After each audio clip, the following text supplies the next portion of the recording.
মোহাম্মদ আপন আপন করুণে মন কেউ তো তোমার আপন না যিনি তোমার আপন হবে আছেন সোনার মদিনায় আল্লাহুম্মা সাল্লি আলা আওয়াজ দিয়ে মোহব্বতে মুহাম্মদ ওয়া আলা আলি সাইয়্যিদিনা মাওলানা মুহাম্মদ মাটির নিচে বাড়ি মোদের ওই মাটির নিচে মোদের ঘর এই দুনিয়ার আপন যারা সবাই হবে মোদের পর আল্লাহুম্মা সাল্লি আলা মাওলানা মুহাম্মদ ওয়া আলা আলি সাইয়্যিদিনা মাওলানা মুহাম্মদ মোরা সবাই গুনাহগার গো এসেছি আপনার দরবারে যার সিলাই সৃষ্টি করছেন মাফ করেন তার খাতিরে আল্লাহুম্মা সাল্লি আলা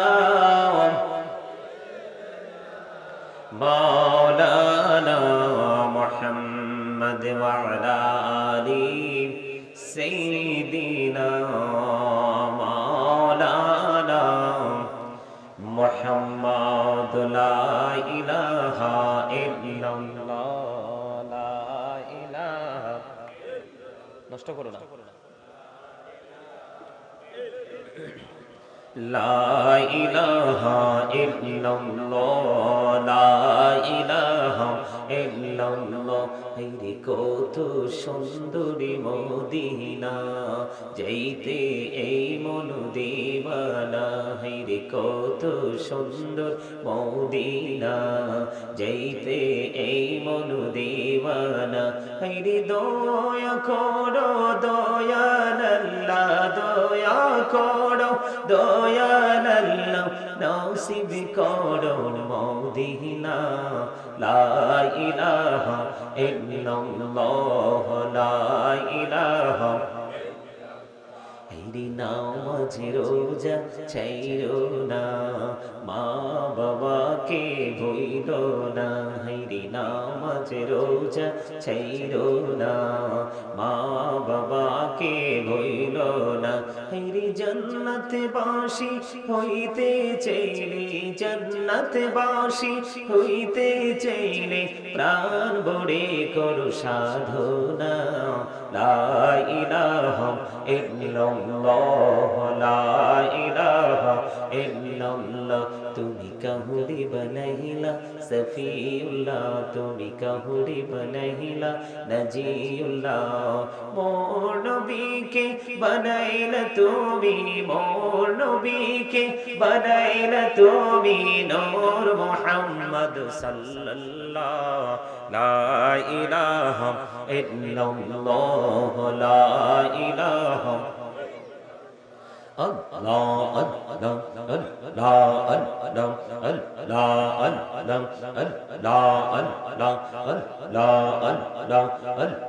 Allah Allah এই নামেতে এত মধু এই নামেতে এত মধু জাহালিনি তো আগের দয়াল জাহালিনি তো আগে যতই জপি নামটি তোমার যতই জপি নামটি তোমার ততই মধুর লাগে দয়াল ততই মধুর লাগে আল্লাহ আল্লাহ আল্লাহ আল্লাহ আল্লাহ আল্লাহ মাশাআল্লাহ আল্লাহ আল্লাহ আল্লাহ পাগল পারা মনটা শুধু খুঁজে দিবানিশি কেমন করে বলবো গো দয়াল কেমন করে বলবো গো দয়াল তোমায় ভালোবাসি আল্লাহ আল্লাহ আল্লাহ আল্লাহ আল্লাহ আল্লাহ আল্লাহ আল্লাহ এই পৃথিবী বড়ই নিঠুর নেই তো ভালোবাসা আওয়াল খেরে পাবো গো তোমায় আওয়াল খেরে পাবো গো তোমায় এই তো মনে আশা আল্লাহ আল্লাহ আল্লাহ আল্লাহ আল্লাহ আল্লাহ আল্লাহ আল্লাহ জীবন গড়িয়া করছি রে গোনা জীবন গড়িয়া করছি রে গোনা ক্ষমা করে দাও রে দয়াল ক্ষমা করে দাও রে গোনা গলি ক্ষমা করিয়া গোনা গলি ক্ষমা করিয়া কবুল করে নাও রে দয়াল কবুল করে নাও আল্লাহ আল্লাহ আল্লাহ আল্লাহ আল্লাহ আল্লাহ আল্লাহ আল্লাহ আল্লাহ আল্লাহ এলাহদো রিহি আর মাঝে এলাহদো রিহি আর মাঝে কিসের করো খেলা পিছের দিকে চাইয়া দেখো পিছের দিকে চাইয়া দেখো ডুবে যাই তোর বেলা রে আল্লাহ আল্লাহ আল্লাহ আল্লাহ লা ইলাহা ইল্লাল্লাহ মুহাম্মাদুর রাসূলুল্লাহ সাল্লাল্লাহু আলাইহি ওয়াসাল্লাম। উপস্থিত সম্মানিত উলামায়ে কেরাম, আমন্ত্রিত অতিথিবৃন্দ, দাড়িপাকা আমার মুরব্বী বাবারা, যুবক ভাইয়েরা, পর্দার অন্তরালে রয়েছেন আমার মা বোনেরা, বিশেষ করে আজকে উত্তর হীরাপুর জামে মসজিদ কমিটির উদ্যোগে আজকে যে নৌরানি ইমানি ইরফানি ওয়াজ দোয়ার মাহফিলের আয়োজন করা হয়েছে, যারা আজকে টাকা দিয়ে, পয়সা দিয়ে, অর্থ দিয়ে, বুদ্ধি দিয়ে, শ্রম দিয়ে, সার্বিক সহযোগিতার মাধ্যমে আজকের এই জান্নাতের বাগান সাজিয়েছেন, সকলের প্রতি আমার আন্তরিক সালাম। আসসালামু আলাইকুম ওয়া রাহমাতুল্লাহি ওয়া বারাকাতুহু।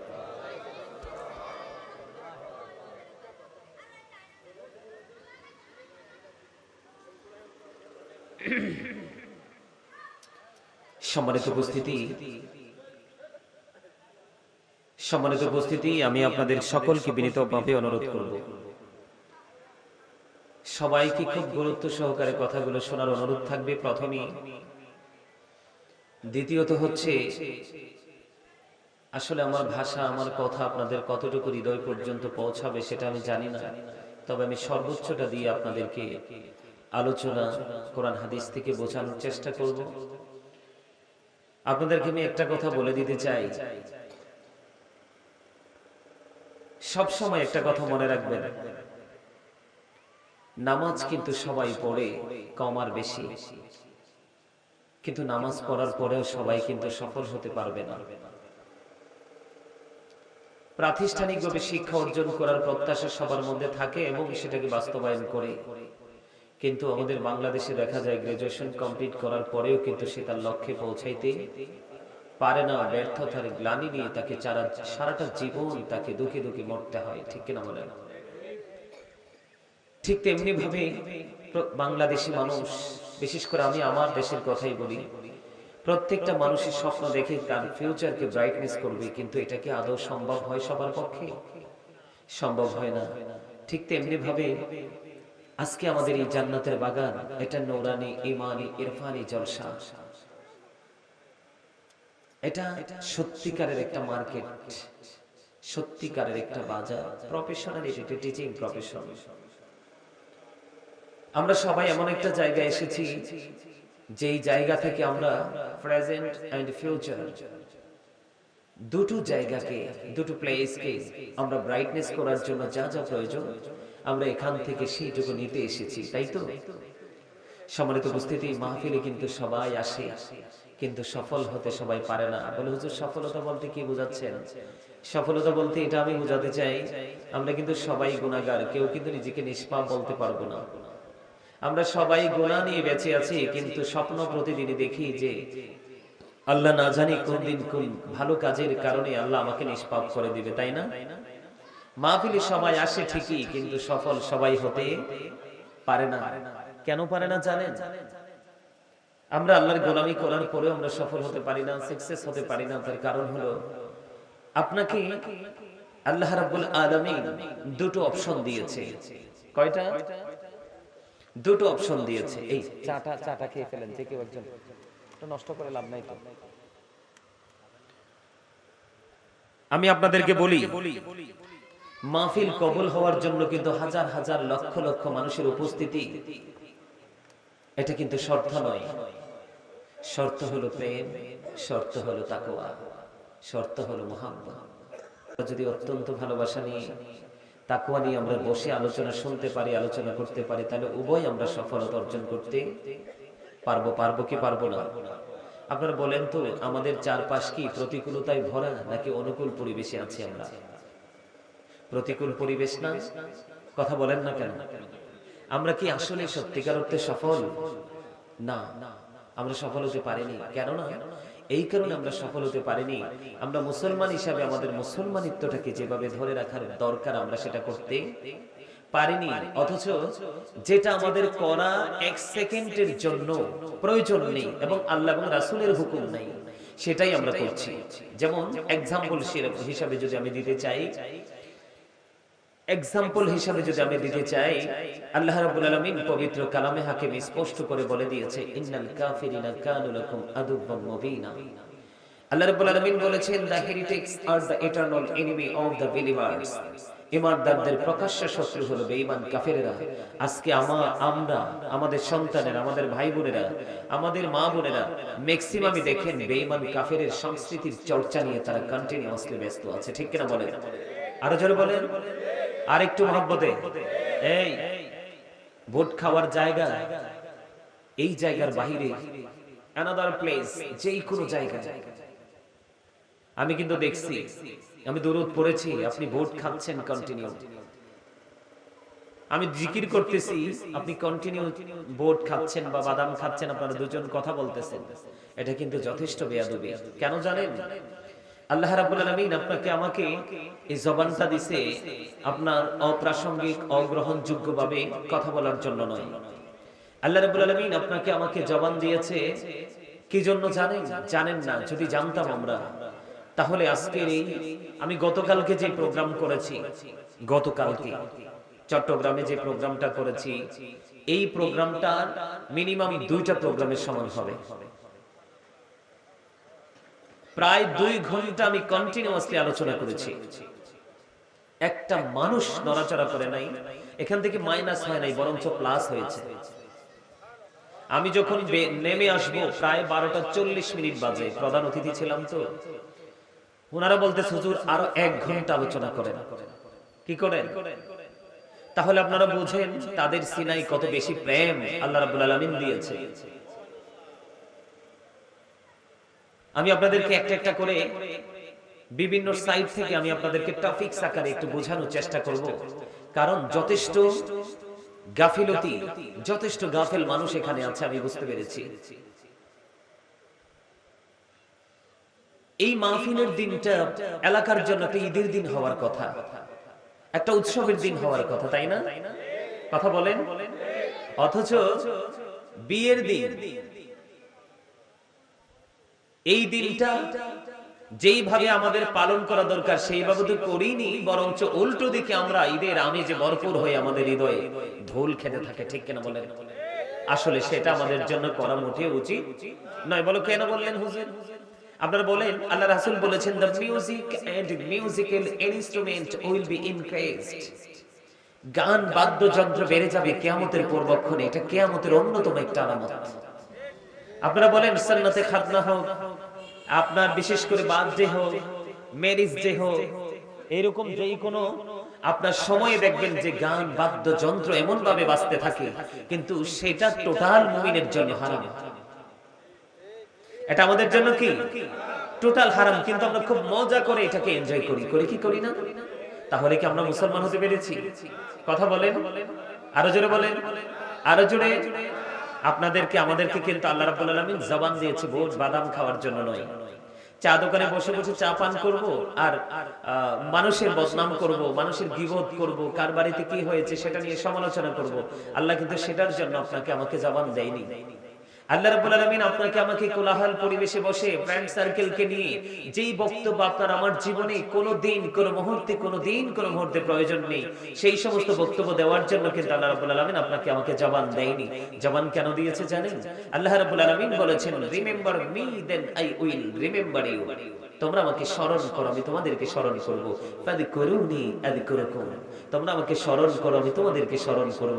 তার মানে আল্লাহ রাব্বুল আলামিন আপনাকে আমাকে জবান দিয়েছে আল্লাহর জিকির করার জন্য। সুবহানাল্লাহ বলেন, আর জোরে বলেন।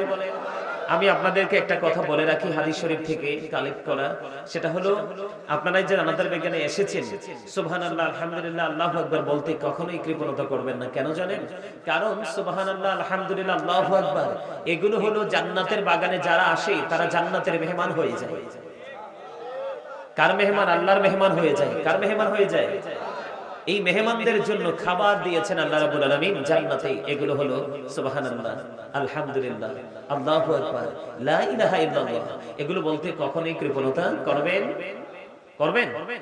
কৃপণতা কি করা যাবে? আপনি যদি কৃপণতা করেন তাহলে আপনার ফিউচারটা কি হয়ে যাবে? ব্ল্যাক হয়ে যাবে, ব্রাইট হবে না। এটা আপনাকে মনে রাখতে হবে, কারণ আপনি আপনার জন্য করবেন। আমি আপনাদেরকে আরেকটা কথা বলে রাখি, এই পৃথিবীতে কিন্তু মানুষ ধর্মীয় কাজের ক্ষেত্রে, নামাজের ক্ষেত্রে অনেক অজুহাত বা ব্যস্ততা খুঁজে বের করে কি করে না? কি করে? কাজ করে, ইনকাম করে, সে মানে তার এই পৃথিবীকে সাজানোর জন্য সে যেই কোনো কাজের অজুহাতে সে কি করে? এই জান্নাতের বাগান থেকে দূরে থাকে। কিন্তু সে আদৌ কি জানে? সূরা আলে ইমরান 185 নম্বর আয়াতের শেষ অংশে আল্লাহ রাব্বুল আলামিন বলে দিয়েছেন, আমাল হায়াতুদ দুনিয়া ইল্লা মাতাউল গুরুর। এই দুনিয়ার জীবন একটা ধোঁকা। নাউজুবিল্লাহ বলেন। কিন্তু আমরা এই দুনিয়া নিয়েই ব্যস্ত, অথচ যেটা আমাদের সত্যিকারের উপার্জন আমরা সেটাই করছি না। আজকে আপনারা বলেন, আমাদের বাংলাদেশ যদিও ছোট, স্মল কান্ট্রি, ছোট্ট একটা দেশ, কিন্তু এই দেশে মানুষের কিন্তু অভাব নেই। কিন্তু মানুষের অভাব আমরা কখন দেখি? যখন মসজিদে হাইয়া আলাস সালাহ বলা হয়, তখন অভাব দেখা যায়। কথা বলেন ঠিক না বেঠিক? এই দেশের মানুষ যখন কোনো ভালো কাজের জন্য তাকে ইনভাইট করা হয়, সে কিন্তু এটাকে এক সেকেন্ড দেরি করে না ডোন্ট অ্যাকসেপ্টেবল বলতে। তার কাছে এটা গ্রহণযোগ্যই না, কারণ সেটা নিয়ে তার কোনো ইন্টারেস্ট নাই। তার কারণ সেটা মজাই তো বুঝে না। দান সৎকার ক্ষেত্রে বলেন, দেখবেন 500 টাকার নোটটা সাইড করে রেখে 5 টাকার নোটটা সে বের করে দেবে। বাস্তব কথা কিনা বলেন? আর জোরে। আপনি সত্যকে সত্য বলতে হবে, মিথ্যাকে মিথ্যা বলতে হবে। আপনি স্বীকৃতি দেন বা না দেন, সত্য সত্যই, মিথ্যা মিথ্যাই। আল্লাহ রাব্বুল আলামিন বলেছেন, আকুলু কাওলান সাদীদা, সে দা রাইট থিং। আল্লাহ বলেছেন সত্য কথা বলো, সঠিক কথা বলো। কেন? এটা ট্রেনিং দিয়েছে আপনার আমার প্রাণের রাসূল, যিনি আপনার আমার জন্য শ্রেষ্ঠ নবী, শ্রেষ্ঠ শিক্ষক। সুবহানাল্লাহ বলেন না? বেঈমান কাফেররা পর্যন্ত বলেছে আপনার আমার নবীকে মিন করে বলেছেন, হি ওয়াজ ভেরি ট্রুথফুল। আপনার আমার নবী ছিলেন শ্রেষ্ঠ সত্যবাদী, আর আমরা হচ্ছি শ্রেষ্ঠ মিথ্যাবাদী। জান্নাতের আশা কেমন করে করব? ঠিক কিনা বলেন? আল্লাহর দিদারের আশা কেমন করে করব? এই প্রত্যাশা করাই তো বোকার স্বর্গে বসবাস করা। Same to same. আমার কথা আপনাদের বুঝে আসে? এগুলো কিন্তু আমার আলোচ্য বিষয় নয়, আমার কিন্তু কমন বিষয় আছে, আমি যে বিষয় নিয়ে আলোচনা করব। কিন্তু আপনাদেরকে এসে দেখে মনে হলো ইউ আর ভেরি উইক, আপনারা দুর্বল। আপনাদেরকে আমি স্ট্রং করতে চেষ্টা করতেছি। আমি যেটা বলতে চেয়েছিলাম, ওনাকে ক্যান করে, ওনার দুজনকে মিন করে, আবার অনেকেই ছিলেন কথা বলেছেন, যেটা আমি বলতে চাই জিকির। আপনারা কি বিরক্ত হন? আরো জোরে, আরো জোরে। যদি বিরক্ত না হন তাহলে আমার একটা কন্ডিশন আপনাদেরকে মানতে হবে, সেটা হলো you listening my lecture very attentively. আমার কথা সবাইকে মন দিয়ে শুনতে হবে। রাজি আছেন? আর জোরে বলেন, রাজি আছেন? First condition, stop your mouth everybody. সকলের জবানকে বন্ধ রাখতে হবে। কারণ আপনি এসেছেন কার কাছে? আল্লাহর ডাকে সাড়া দিয়ে আল্লাহর দিদারের আশায়, আল্লাহর জান্নাতের বাগানে। সুবহানাল্লাহ বলেন না? আর জোরে বলেন না? আপনারা যে এখানে এসেছেন, বসেছেন, এটা লাভ কি? আমি বলবো তো আজকে আপনাদের কাছে, কারণ আমি আপনাদেরই সন্তান, আপনাদেরই কাছে, আপনাদেরই কাছে। আমি কুমিল্লার ছেলে, কুমিল্লায় পড়াশোনা, কুমিল্লায় জন্ম, সব আমার কুমিল্লাতে। আমি আপনাদেরই সন্তান। হয়তো আপনারা ইতিপূর্বে আমাকে কেউ দেখেননি। আমার 2002 থেকে আলোচনার জগতে, আলহামদুলিল্লাহ বলেন, তখন আমি বাচ্চা ছেলে, 9 10-এ পড়ি। তখন থেকে আমাকে মানুষ ছোট ছোট প্রোগ্রামে দাওয়াত দিত, আমি যেতাম। ওখানে গিয়ে আর কিছু করতে না পারতাম, কিন্তু গজল গাইতাম। সুবহানাল্লাহ বলেন। কারণ হাসান ইবনে সাবিত রাদিয়াল্লাহু তাআলা আনহু মসজিদের নববীর মিম্বরে দাঁড়িয়ে দাঁড়িয়ে নবীর শানে শান গেয়েছিলেন। আর আমার নবী খুশি হয়ে বলেছিলেন, আল্লাহ হাসান ইবনে সাবিতকে রুহুল কুদ্দুসের মাধ্যমে সাহায্য করো। সুবহানাল্লাহটা মজা হয় না তো? খাবারে লবণ না দিলে কি খেতে পারবেন? কেন? স্বাদ হবে না। এই খাবারে লবণ না দিলে যেমনি খাবার মজা হয় না, মজা না হইলে যেমনি খাবার খাওয়া যায় না, খাবার খাওয়ার উপযোগী মনে হয় না, ঠিক তেমনি ভাবে আপনাকে আল্লাহর গোলামি করার আগে আপনাকে আগে প্রেমের ট্রেনিং নিতে হবে। কারণ আপনি যদি সেটাকে ভালোই বাসতে না পারেন, তাহলে কিন্তু আপনি ওই কাজ, ওই আমল, ওই যে রিহার্সাল, ওইটার দিকে আপনাকে হাজার চেষ্টা করলেও কিন্তু কেউ আপনাকে এদিকে ধাবিত করতে পারবে না। শুনেন, আলেমদেরকে ভালোবাসবেন হৃদয় থেকে। কেন জানেন? আপনার জন্য। যাকেই ভালো লাগে আপনার, যাকেই ভালো লাগে আপনি হৃদয় থেকে আলেমকে ভালোবাসবেন। কেন জানেন? কারণ আপনার জীবনে কোনো আমল নাই, আল্লাহকে পাওয়ার, পার হওয়ার কোনো রাস্তা নাই। আল্লাহ রাব্বুল আলামিন অত্যন্ত চমৎকার ভাবে বলে দিয়েছেন, join with my dear people. আল্লাহ বলেছেন, join with my dear people, আমার প্রিয় লোকেদের সাথে যুক্ত হও। কাম টু মাই প্যারাডাইস, আমার জান্নাতে চলে আসো। আওয়াজ তুলে বলেন না সুবহানাল্লাহ। আর জোরে। আল্লাহ বলেছেন, ফাদখুলি ফি ইবাদি, আমার প্রিয় লোকেদের সাথে যুক্ত হও। ওয়াদখুলি জান্নাতি, আমার জান্নাতে চলে আসো। জোরে বলেন সুবহানাল্লাহ। তাহলে আলেমদেরকে ভালোবাসতে লাভ না লস? আর জোরে। কিন্তু আলেম দাড়িতে, টুপিতে, পাগড়িতে, পোশাকে আলেম হলে চলবে না। সত্যিকার অর্থে তাকওয়া সম্পন্ন আলেম হতে হবে। কি হতে হবে? ওই আলেমের সংখ্যা কিন্তু আমার দাদাভাইয়ের বয়সী যারা, ওই আলেমের সংখ্যা কিন্তু ওখান থেকে আস্তে আস্তে কমে যাচ্ছে। দিন যত যাবে মিথ্যা আলেমের বহিঃপ্রকাশ ঘটবে। এটা কিয়ামতের আলামত। রাসূল বলেছে, সত্যিকারের কোরআন হাদিসের ইলম তাদের থাকবে না। তারা নিজেদের স্বার্থ হাসিল করার জন্য মন গড়া ফতোয়া দিতে থাকবে, আর সাধারণ মানুষ শুধু ফিতনায় পড়তে থাকবে। এই করতে করতে মুসলমানের মধ্যে বিভ্রান্তি, ঝগড়াঝাটি, দ্বন্দ্ব কলহ সৃষ্টি হবে। কিয়ামতের আলামতের মধ্যে অন্যতম একটা আলামত হলো মোল্লারা। নাউজুবিল্লাহ বলেন। তাহলে সাবধান থাকতে হবে, অনেক বেশি অবজারভেশন করে ইমাম সাহেবের রাখতে হবে, ইমাম সাহেবকে ভালোবাসতে হবে, ইমাম সাহেবের পিছনে নামাজ পড়তে হবে।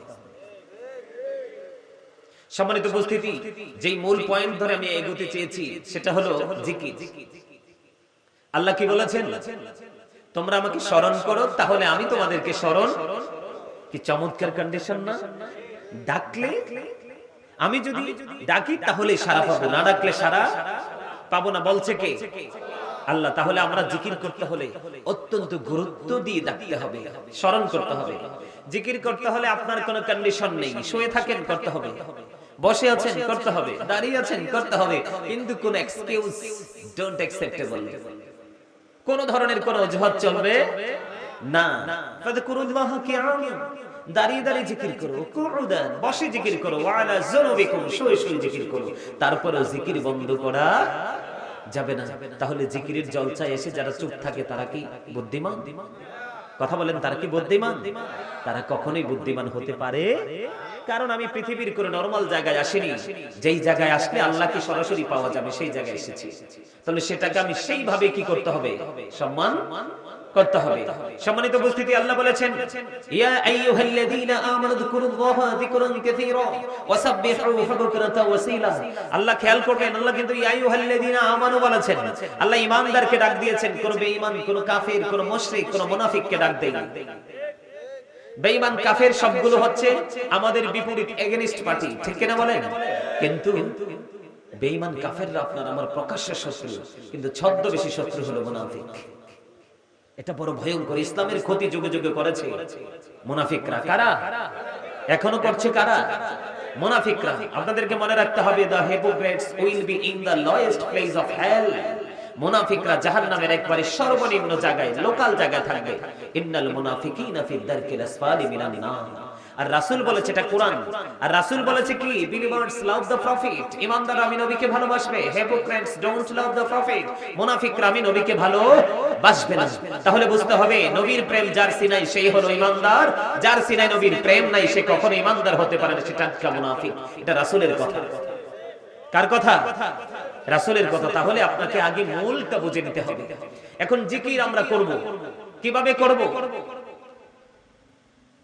বন্ধুরে আমার, আমার নবী, আপনার নবী, দুই জাহানের বাদশা নবী, রাহমাতাল লিল আলামিন, তিনি বলে দিয়েছেন, বন্ধু উম্মত, জিকির দুই ভাবে করা যায়, জিকির দুই ভাবে করা যায়। একটা হলো জবান দিয়ে, আর একটা হলো অন্তর দিয়ে। আল্লাহ রাসূল বলেছেন, জবান দিয়েও জিকির করা যায়, অন্তর দিয়েও করা যায়। কিন্তু তোমরা মনে রেখো, জবান এবং অন্তর দুটো মিলিয়ে প্রেম নিয়ে যে জিকির করা হয়, এটাই হলো শ্রেষ্ঠ জিকির। এটা কি শ্রেষ্ঠ জিকির? এখন আপনাদেরকে আমি বলে দিতে চাই, বন্ধু, প্রত্যেকটা পার্সন কিন্তু ডবল পার্সন। তার মানে আমরা প্রত্যেকটা মানুষ ডবল। যদিও আমাদেরকে একটা দেহের মানুষ দেখা যায়, আমি আপনাদেরকে বলে দেই, এই যে মাথা থেকে পা পর্যন্ত বডি স্ট্রাকচারটা, এটার নাম হলো মানুষ। ইংলিশে এটাকে বলা হয় মেন। আল্লাহর কোরআনে আল্লাহ কখনো বলেছেন ইয়া আইয়ুহান নাস, আল্লাহ কখনো বলেছেন ইয়া আইয়ুহাল ইনসান। এইটা হলো এই মাথা থেকে পা পর্যন্ত এই বডি স্ট্রাকচারটা, এটা হলো একটা মানুষ। এই মানুষ কিন্তু আসল মানুষ নয় রে। আমরা সেই মানুষ নিয়ে কত অহংকার করি, কত আত্মগরিমা করি, মানুষকে কত ছোট চোখে ছোট মুখে দেখে, ঠিক কিনা বলেন?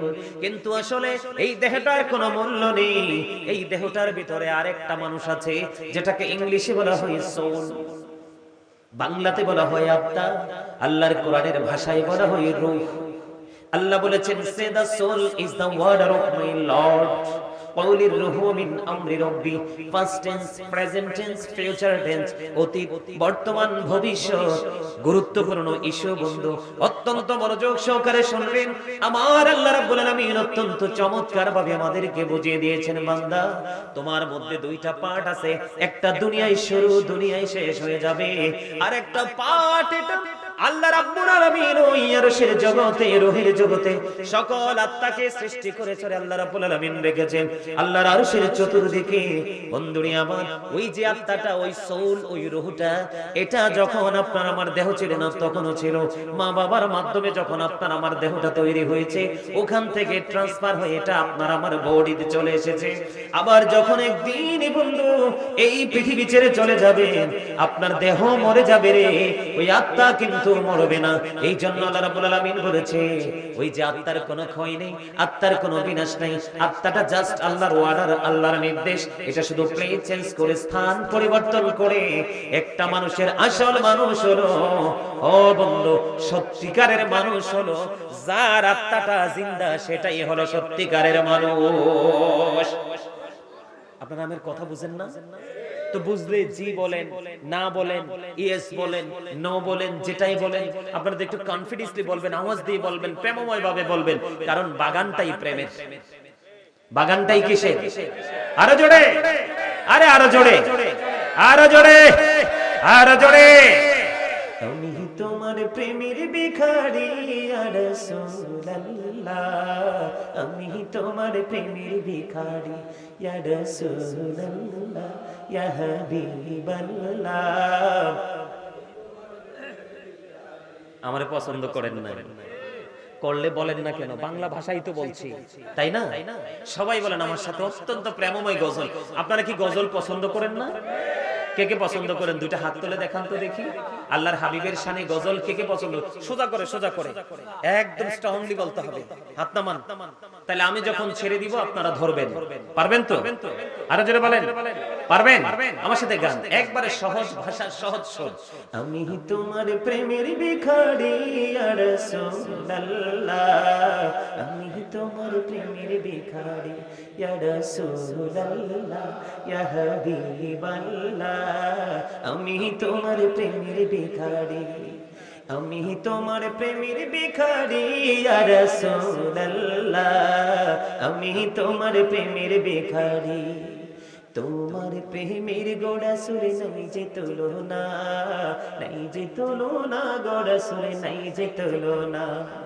তোমার প্রেমের গোড়া সুরে নাই যে তুলনা, নাই যে তুলনা, গোড়া সুরে নাই যে তুলনা। তোমার প্রেমে জিন্দা হলো উস্তনে হান্নানা ইয়া রাসূলুল্লাহ, আমি তোমার প্রেমের ভিখারি ইয়া রাসূলুল্লাহ, ইয়া হাবিবাল্লাহ, আমি তোমার প্রেমের ভিখারি। বলেন আমি তোমার প্রেমের ভিখারি ইয়া রাসূলুল্লাহ। তোমার প্রেমেতে আমার কলিজায় আঙ্গার, কলিজায় আঙ্গার গো রাসূল, কলিজায় আঙ্গার। তোমার প্রেমেতে আমার কলিজায় আঙ্গার, কলিজায় আঙ্গার গো রাসূল, কলিজায় আঙ্গার। পারেন না গাইতে? আরো জোরে গাইতে হবে আমার সাথে, সরে সরে। মৌচাকে যেইভাবে মৌমাছি স্থান ত্যাগ করার সময় যে মৌমাছির একটা সুর আসে দেখেন, এটার মধ্যে 19-20 হয়নি, একই সুর, একই তাল, একই ভাবে গন্তব্যের উদ্দেশ্যে চলে যাওয়া, ঠিক কিনা বলেন? আরো জোরে। তোমার প্রেমেতে আমার কলিজায় আঙ্গার, কলিজায় আঙ্গার গো রাসূল, কলিজায় আঙ্গার। দেখা দিয়ে শান্ত করো সাকিয়ে কৌসার ইয়া রাসূলুল্লাহ, আমি তোমার প্রেমের ভিখারি ইয়া রাসূলুল্লাহ, ইয়া হাবিবাল্লাহ, আমি তোমার প্রেমের ভিখারি, আমি তোমার প্রেমের ভিখারি ইয়া রাসূলুল্লাহ, আমি তোমার প্রেমের ভিখারি। হিজাবটাও দেখো ধন্য করো মোরে, ধন্য করো মোরে গো রাসূল, ধন্য করো মোরে। হিজাবটাও দেখো ধন্য করো মোরে, ধন্য করো মোরে গো রাসূল, ধন্য করো মোরে। তোমার দিদার বিহনে পরাণ যে বাঁচে না ইয়া রাসূলুল্লাহ, আমি তোমার প্রেমের ভিখারি ইয়া রাসূলুল্লাহ, ইয়া হাবিবাল্লাহ, আমি তোমার প্রেমের ভিখারি। মারহাবা বলেন আরো জোরে, আরো জোরে মারহাবা। আসবে আস্তে আস্তে 100% চলে আসবে, 45% চলে আসছে আলহামদুলিল্লাহ বলেন আরো জোরে। সভাপতি সাহেব কি খবর আপনার? আলহামদুলিল্লাহ ভালো আছেন তো? দেখছেন আমার সভাপতি সাহেবের হাসি, দেখছেন বিউটিফুল স্মাইলিং। আপনাদেরকে সেভাবে হাসতে হবে। সুস্থ থাকতে হলে, হার্টকে ভালো রাখতে হলে হাসির কোনো বিকল্প নেই। আমার রাসূলের কথা জোরে বলেন সুবহানাল্লাহ। সত্যি করে বলেন, আমি কি একটু বাড়িয়ে বলেছি না একদম রিয়েল বলেছি বলেন তো? আমার সভাপতি সাহেবের হাসি অত্যন্ত চমৎকার না? আপনাদেরকে ঠিক সেইভাবে বসতে হবে। কোন ধরনের গম্ভীরতা, কোন ধরনের গোমরাহি মনোভাব নিয়ে বসলে চলবে। যত ফ্রি থাকবেন জীবন তত ফ্রি হয়ে করে দিবে আমার আল্লাহ। আমিন বলেন না? আরো জোরে বলেন। ভালো থাকতে হলে, সুস্থ থাকতে হলে কুস্তি খেলায় যাবেন। আমার কথা না, আমার রাসূলের কথা। ভালো থাকতে হলে, সুস্থ থাকতে হলে পশুর গোশত কম খাবেন, দুধ বেশি খাবেন। আমার ঠিক আসতে কেন?